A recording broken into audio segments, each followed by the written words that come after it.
Welcome to the e-learning platform of Cambridge International School, the SUA. This session is for the subject of accountancy for grade 12th commerce. This is Kamaljit Sharma, PGT Accountancy, teaching accountancy for grade 11th and 12th in Cambridge International School, the SUA. Students, today we will continue our chapter number 8, that is accounting for partnership firms, dissolution of firm.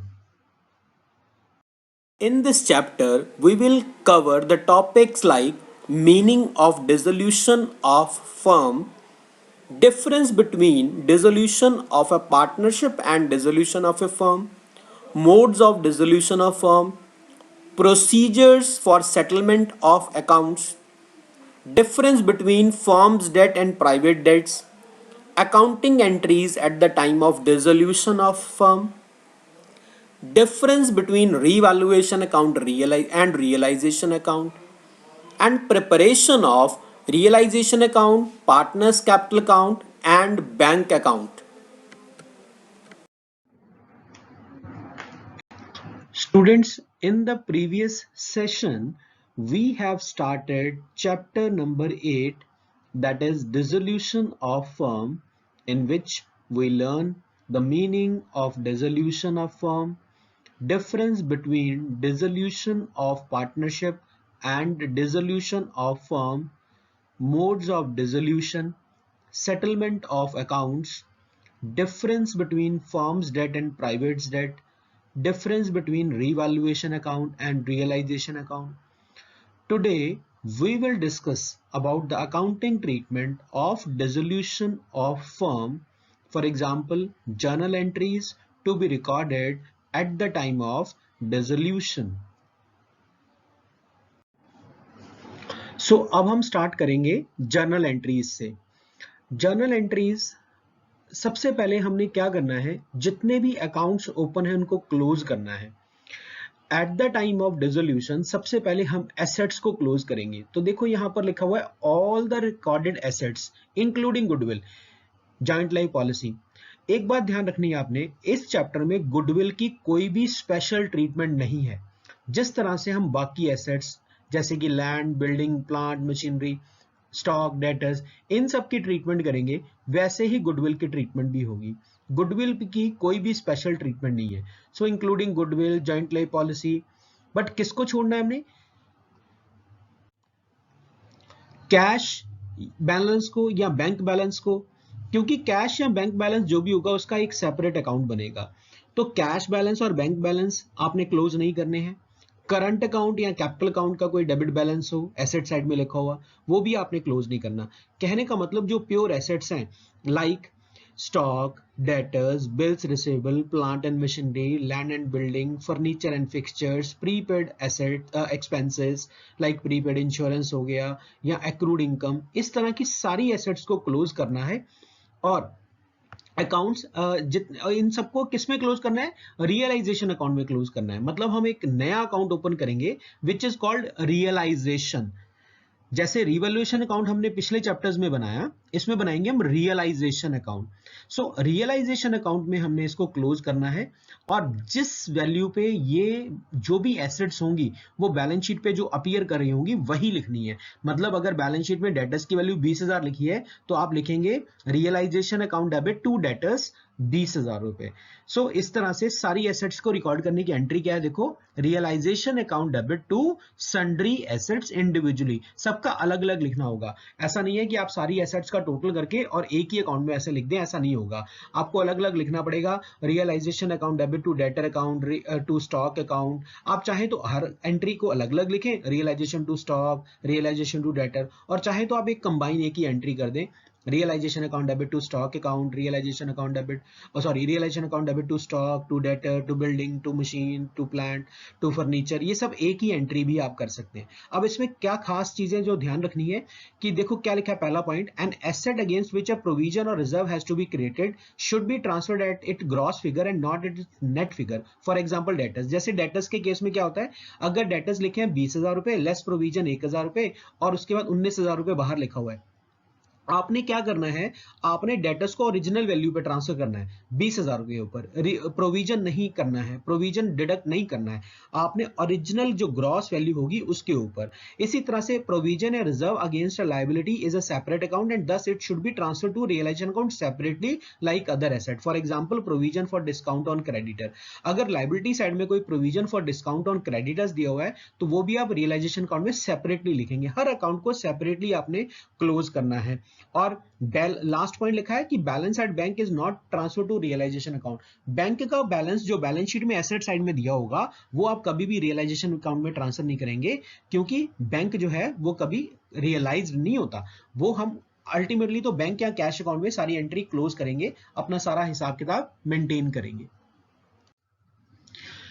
Next है eight the time of closing outside liability. Outside liability means जो pure outside liabilities है, जैसे creditors हो गए, bills payable हो गए, outstanding expenses, advance incomes, loans हो गए, बैंक लोन हो गया, ये कोई भी हो गया, मतलब अदर देन पार्टनर्स कोई भी चीज जो है या अनडिस्ट्रीब्यूटेड प्रॉफिट से रिलेटेड कोई चीज है, उसके अलावा बाकी सारी चीजें क्लोज करनी है। तो एंट्री होगी sundry liabilities account debit to realisation individually like assets, वैसे ही सब अलग अलग लिखनी है, sundry creditor account debit, sundry bills payable account debit, then outstanding salaries account debit, accrued advancing commission account debit, सारी चीजें डेबिट टू रियलाइजेशन अकाउंट। अब इसमें क्या खास पॉइंट ध्यान रखने हैं, a liability against which a provision और reserve has been created should be transferred at gross figure. वैसे ही सेम जैसे क्रेडिटर्स में से अगर हमने प्रोविजन फॉर डिस्काउंट लेस कर रखा होगा बाई चांस, तो हम वो क्रेडिटर भी ओरिजिनल वैल्यू पे लिखेंगे, उसके प्रोविजन को ऑपोजिट साइड पे लिखेंगे। मतलब देखो अब समझना आप यहाँ पे ध्यान से कि अगर डेटर्स में से प्रोविजन माइनस करके लिखा हुआ है तो आपने लिखना है, सपोज करो डेटर्स हैं 20,000 रुपए के, less provision for doubtful debt 1,000 रुपए का, तो आपने लिखना है realisation account debit to sundry debtors 20,000 रुपए और provision for doubtful debt to realisation 1,000 रुपए, मतलब उसके ऑपोजिट साइड। डेटर्स को आपने क्लोज करना है अलग से, प्रोविजन को अलग से क्लोज करना है। ऐसे ही यहां पर लायबिलिटीज में क्रेडिटर्स को अलग से क्लोज करना है और उनके प्रोविजन को अलग से क्लोज करना है, जैसे कि सेकंड पॉइंट में लिखा हुआ है। अगर कोई मशीनरी है तो मशीनरी अकाउंट के ऊपर भी अगर कोई प्रोविजन बना हुआ है मतलब डेप्रिसिएशन का, तो वो भी इस तरह से सेपरेटली लिखना है। Then the portion that portion of any provision of fund which represent a liability expected to arise in future should also be transfer to realisation account. जैसे वर्कमैन कंपनसेशन फंड है, एम्प्लॉइज प्रोविडेंट फंड है। Employees provident fund की तो आप treatment एक बार समझ ही लो सीधे कि एम्प्लॉइज प्रोविडेंट फंड तो आउटसाइडर का पैसा है, उसे आपने इसमें रियलाइजेशन अकाउंट में ट्रांसफर करना ही करना है। और जितनी भी पेमेंट के बारे में अगर उसके बारे में लिखा है कि कितनी पेमेंट की, अगर तो बताया गया है तो उतनी पेमेंट कर दो, अगर बताया नहीं गया तो full payments to be made. Employees provident fund employees का पैसा है, it has to be return. Employees provident fund क्योंकि एम्प्लॉइज का पैसा है वो तो रिटर्न करना पड़ेगा। बात आती है वर्कमैन कंपनसेशन फंड की। वर्कमैन कंपनसेशन फंड के बारे में अगर कोई लायबिलिटी डिटरमाइन हुई है तो आप उसे रियलाइजेशन अकाउंट में ट्रांसफर कर दो, workman compensation fund account debit to realisation करके, और उसके अगेंस्ट कोई अगर लायबिलिटी डिटरमाइन होगी तो उसकी हम पेमेंट कर देंगे। ऐसे ही loan from a relative of a partner is an external liability, मतलब पार्टनर का लोन इंटरनल लायबिलिटी है, उसकी ट्रीटमेंट डिफरेंट होगी, बट पार्टनर का कोई रिलेटिव अगर है तो, जैसे पार्टनर की वाइफ, पार्टनर का ब्रदर, पार्टनर का फ्रेंड, कोई और भी रिलेटिव अगर लिखा है, ये सब लोग क्या होंगे, आउटसाइडर्स होंगे। तो आउटसाइडर की लायबिलिटी जो है वो ट्रांसफर करनी ही करनी है। और क्योंकि इनकी पेमेंट हमें आउटसाइडर्स की तरह करनी है, no doubt loan from partner is having priority as to repayment over the repayment of any part of capital. कहने का मतलब इस बात का यह है कि अगर सब कुछ, देखो बेसिकली डिसोल्यूशन का मतलब क्या है, सारी एसेट्स को बेच दो, सारी लायबिलिटीज को पे ऑफ कर दो, अगर पैसा बचेगा तो पहले सबसे पहले मतलब सारी outside liabilities including bank loan, friend loan, wife loan, सबको पे करने के बाद अगर पैसा बचेगा तो फिर पार्टनर का अगर कोई लोन है तो उसकी पेमेंट होगी, और अगर किसी पार्टनर का कोई लोन नहीं है तो फिर उनकी कैपिटल का पैसा दिया जाएगा। Next is when asset realise in cash, मतलब एसेट तो अब आपने क्लोज कर दिए अकाउंट सबके, तो अब जो कुछ भी लेन देन होगा वो रियलाइजेशन अकाउंट के थ्रू होगा। तो अगर एसेट कैश में रियलाइज हो गई तो आप cash account debit to realisation लिख दो, अगर लिखा है चेक मिला है तो बैंक टू रियलाइजेशन लिख दो, ठीक है, कैश और bank account debit to realisation. और अगर कोई एसेट कोई पार्टनर टेक ओवर करता है, फॉर एग्जांपल आप और मैं पार्टनर है और मैं कहता हूं कि ये मशीन जो है वो मुझे दे दो, तो सिंपल सी बात है वो क्या हो जाएगा, पार्टनर्स कैपिटल अकाउंट डेबिट, जो भी कंसर्न पार्टनर होगा मेरा नाम आ जाएगा टू रियलाइजेशन। अब एसेट का अकाउंट नाम दोबारा से नहीं लिखना क्योंकि एसेट तो हम क्लोज कर चुके हैं। सो ध्यान से देखो, एंट्री नंबर 3, अगर एसेट कैश में रियलाइज हो गई तो कैश टू रियलाइजेशन, अगर चेक मिला है तो बैंक टू रियलाइजेशन, ये तो रियलाइजेशन की एंट्री हो गई।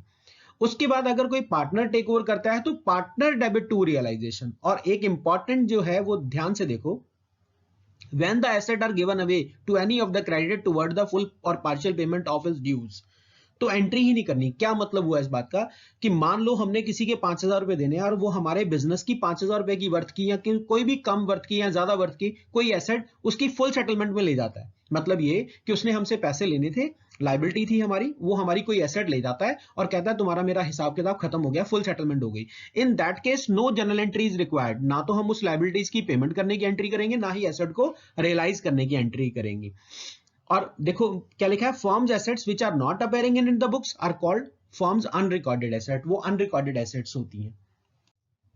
Next is when liabilities paid in cash, तो एसेट की उल्टा reverse entry, realisation to cash या बैंक। और अगर कोई पार्टनर कहता है कि मैं एज्यूम कर लेता हूं तो उस पार्टनर के अकाउंट में हम पैसे डाल देंगे, वो अपने आप उस लायबिलिटीज को पे ऑफ करता रहेगा। ऐसे ही अनरिकॉर्डेड लायबिलिटीज को मतलब जो नहीं रिकॉर्ड हुई वो अनरिकॉर्डेड लिखेंगे। Next is on payment of realisation expenses, जब रियलाइजेशन के एक्सपेंसेस फर्म खुद पे करेगी तो रियलाइजेशन टू कैश या bank. When a partner is allowed to some commission or remuneration for the dissolution expenses, हमने किसी पार्टनर को बोल दिया कि ये लो इतने पैसे और तुम उसमें से सारे खर्चे कर दो, तो सिंपल सी बात है हम उस अकाउंट पार्टनर के अकाउंट में पैसा ट्रांसफर कर देंगे, realisation to concern partner capital account. उसमें से वो डिसोल्यूशन का मतलब बिजनेस को क्लोज करने का जितना भी खर्चा होगा वो करता रहेगा, जो बाकी बच गए वो अपनी पास रख लेगा, और अगर कम पड़ गए तो खुद देगा। कहने का मतलब ये पहले से ही एग्रीमेंट हो जाता है कि भाई डिसोल्यूशन का 5,000 रुपए जो है हम इस पार्टनर को दे देंगे, इसने में ये सारा काम करेगा। अब वो ज्यादा में कर ले कम में कर ले ये उसकी हेडेक है। और देखो क्या लिखा है, if the partner withdrew the same amount from the firms bank, अब हमने अलाउ तो कर दिया, उसके अकाउंट में डाल दिया, अगर वो पैसा बिजनेस से विड्रॉ करता है तो हम उसको उसकी ड्राइंग्स मानेंगे और उसकी एंट्री क्या होगी, concern partners capital account debit to cash या बैंक अकाउंट। और if it is assumed that actual realisation expenses were paid by the partner out of his personal या प्राइवेट फंड, तब हम उसकी एंट्री नहीं करेंगे। मतलब हमने उसके अकाउंट में एंट्री में पैसा डाल दिया, realisation to partner capital account, मतलब हमने 5,000 उसके खाते में डाल दिया। अब अगर वो उस अकाउंट में से पैसे निकालेगा तो हम ऑब्वियसली उसकी ड्राइंग्स ट्रीट करेंगे, और अगर नहीं करेगा वो उसी अकाउंट में पड़ा रहने देता है, तो कहने का मतलब उसने एक्चुअल में जो खर्चे हैं वो अपनी पॉकेट से खर्च कर लिए होंगे, वो जब भी उसका फाइनल हिसाब किताब होगा उसके कैपिटल अकाउंट का, उसमें वहां पर ट्रीटमेंट उसकी हो जाएगी। Next, when there is profit on realisation, अगर रियलाइजेशन पे प्रॉफिट होता है तो एंट्री क्या होगी, realisation to all partners capital account, और अगर लॉस हो जाएगा तो ऑल पार्टनर टू रियलाइजेशन, ये दोनों ही एंट्री ओल्ड रेशियो में प्रॉफिट या लॉस को डिवाइड किया जाएगा। जब पार्टनर के लोन की पेमेंट होगी तो डायरेक्ट बैंक अकाउंट में, concern partner loan account debit to bank account, where a partners capital account shows a debit balance, his loan should be transfer to his capital account. मतलब अगर किसी partner का capital account debit में आ रहा है, इसका मतलब कम पड़ रहा है, तो हम ऐसा नहीं होगा कि हम उसको लोन का पैसा लौटाएंगे और उसको कहेंगे कैपिटल का पैसा हमें जो कम पड़ रहा है वो दे दो, नहीं। In case of debit balance of a capital account of a partner, हम उसके लोन अकाउंट को कैपिटल अकाउंट में क्लोज कर देंगे। उसकी एंट्री देखो क्या होगी, concern partners loan account debit to concern partners capital account. और यह एंट्री आ गई एक्यूमुलेटेड प्रॉफिट एंड लॉसेस की, सेम बाकी चैप्टर्स की तरह, accumulated profit to all partner in old ratio, और अगर लॉस है तो रिवर्स एंट्री हो जाएगी।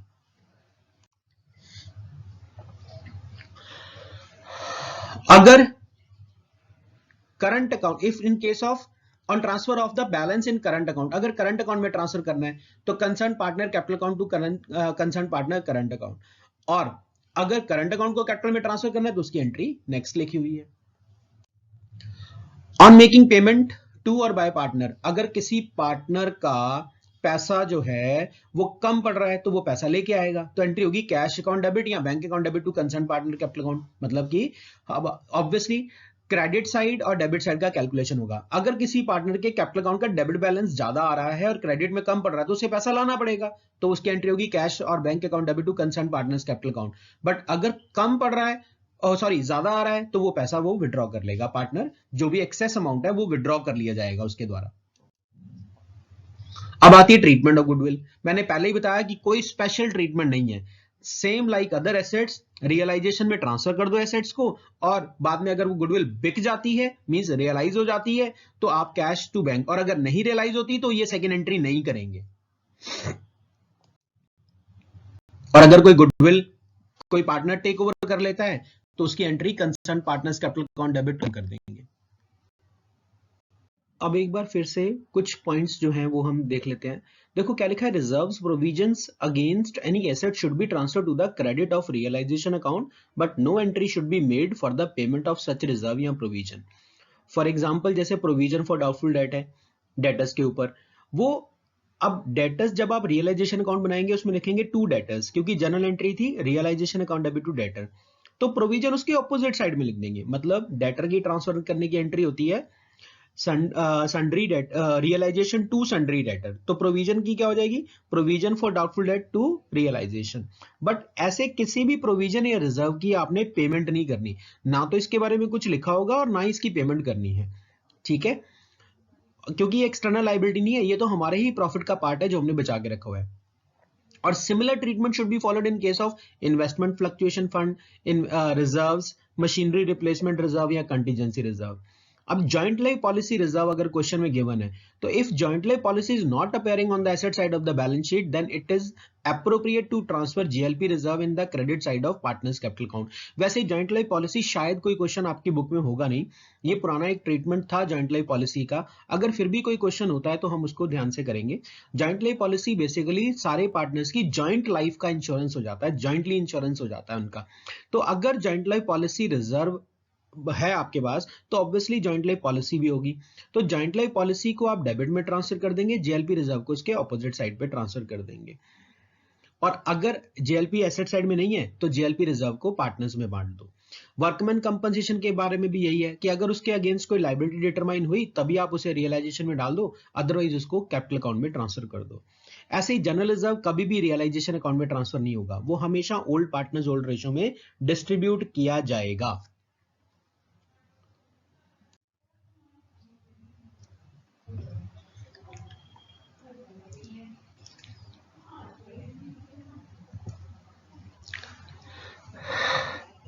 अब इस सेशन में we learn about the accounting treatment of various item while preparing financial statements at the time of dissolution of a firm.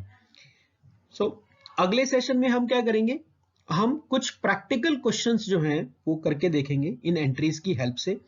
मुझे लगता है कि ये अगर एंट्रीज आप लोग सब अच्छे से याद कर लोगे, एक बार कंसेप्ट समझ लोगे, तो जो प्रैक्टिकल क्वेश्चन हम अगले सेशन में करेंगे वो आपको अच्छे से समझ में आएगा।